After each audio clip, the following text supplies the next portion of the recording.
Hey guys, this is part two of my Western recommendations. Let's get on it. This film is a tie between this film. How do I present this one? This film is one of my favorite comedies. Mel Brooks, Blazing Saddles. This is just the ultimate parody of Western films.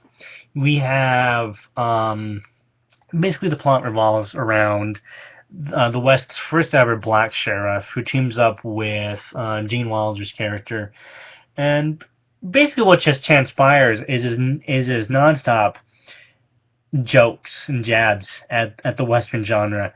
It's just so over the top in everything it does. It's just a lot of fucking fun. I can't say much, otherwise I will spoil a lot of the humor in this. But I will say that that it breaks the fourth wall a lot. On to the next ones. Next ones. I have a triple feature here from Warner Brothers, and I'm gonna start off with one that most people won't really look at as a western, but more as a history piece, and that is How the West Was Won. Personally, if you were to ask me, I think this film should be shown in schools everywhere. The film, the film starts out with some of the very first families, deciding to expand to the west, move on to the west, start a new life there. Then it follows these families through each generation, and it ends at basically the end of the Wild West. It's star-studded. It has fucking everyone. It has Gregory Peck. It has John Wayne for fucking 5 minutes in it. Uh, it's just great. It's a great movie. Not a lot of action, but it does it does kind of show what life was kind of like. So then we go into the Wild Bunch. Now I have to say I love this triple feature because it shows three different sides of the Western. We have the classic American westerns, John Wayne, John Ford kind of work here. We have the postmodern western, and then we have the western stuck in the middle. But the Wild Bunch was made in 1969, and whereas Butch Cassidy and the Sundance Kid was a buddy comedy, really, it really was. The Wild Bunch is just about a bunch of old men, not really old, more like middle-aged men who are infamous outlaws who basically realize that life as they know it is gone. The West is over. The year is 1913, and they decide, you know what? Let's go out with a goddamn bang. We're gonna rob one more bank, and then we're fleeing to Mexico. And what transpires is just cinematic cinematic gold. I think The Wild Bunch is a goddamn masterpiece. That is how good it is. Everything in it is just so damn good. The acting. Look out for Mermaid Man. Mermaid Man is in this film. It's classic to see the actor who plays Mermaid Man in this. Sadly, he's dead. Rest in peace. What's his name? What's his name?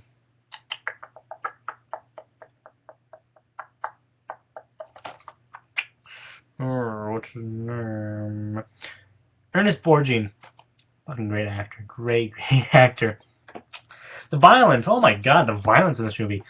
For a 1969 film, this has got to be one of the most violent films I have ever seen.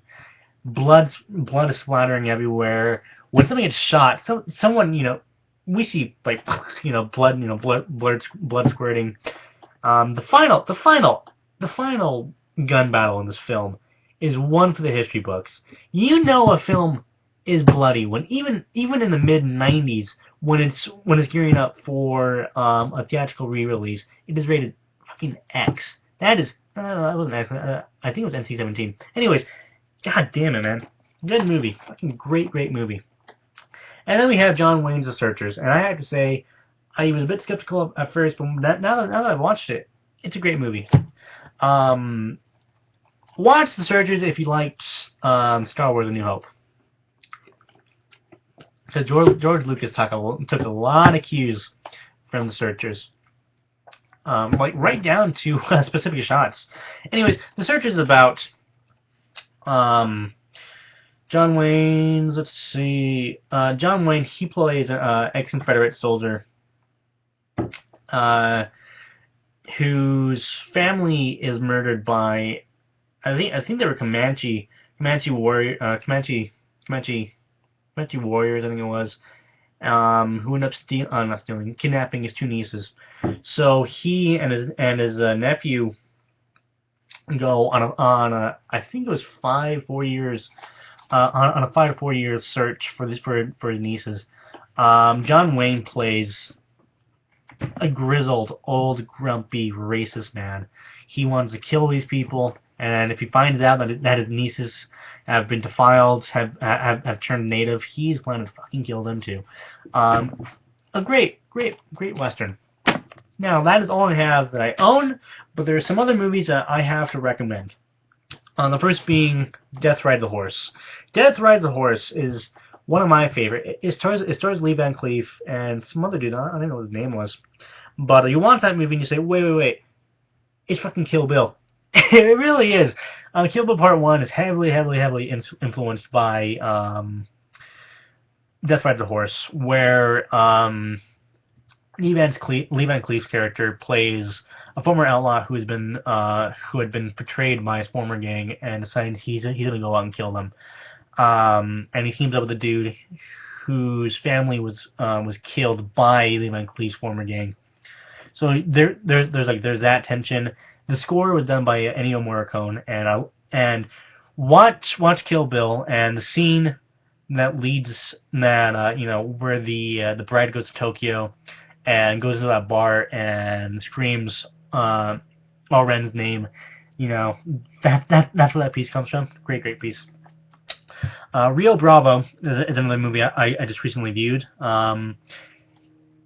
In a lot of ways, it's nothing too special, but because of the performances, particularly John Wayne and Dean Martin, it's a good movie.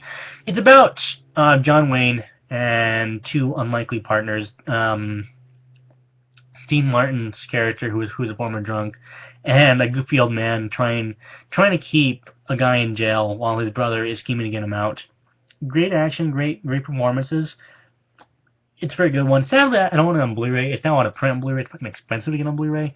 So I'm hoping for someone to re-release it. The Cowboys is another one I really like. The Cowboys is basically a film for all those old men who just hate who just hate a bunch of teenagers and stuff. Because the film follows John Wayne's character, and he is an old cowboy. He's trying to herd cattle somewhere. I can't remember where it was. And he realizes he needs some help, so he hires a bunch of young dudes. And really, it's just about it's just about John Wayne coming to terms with his age, coming to terms that young people have to take over. Good movie. Shane is another one I have read and watched. I do not own that movie because I'm waiting for the August Blu-ray release. I watched it on Netflix. Great movie. Shane is about the titular Shane, who stumbles upon a family and gets hired on to be their farmhand. But when a group of people try to drive the family out so they can, I think it was herd cattle through there, he had old demons come back to him, and he has to pick up his gun and really protect his family. And what makes the movie is the relationship between Shane and the narrator, who is the son. And that final scene is just so heartbreaking because we don't know if he's dead or not. We had the kid yelling, "Come back, Shane! Come back, Shane!" And Shane just keeps running back, and we're left wondering, is he dead or is he ignoring him? I don't know. Spoiler alert, by the way. Now let me think. I've seen one more Western lately. Okay. No, I don't have any more. It's only like 10 minutes. So, yeah, those are my Western recommendations. I love Westerns to death. If you're interested in watching them, I say you either start with, let's see, you either start with Good, Bad, and the Ugly, or you start with 3:10 to Yuma and Django Unchained. Great movies, all great movies. So yeah, thanks for watching, guys, and see you later.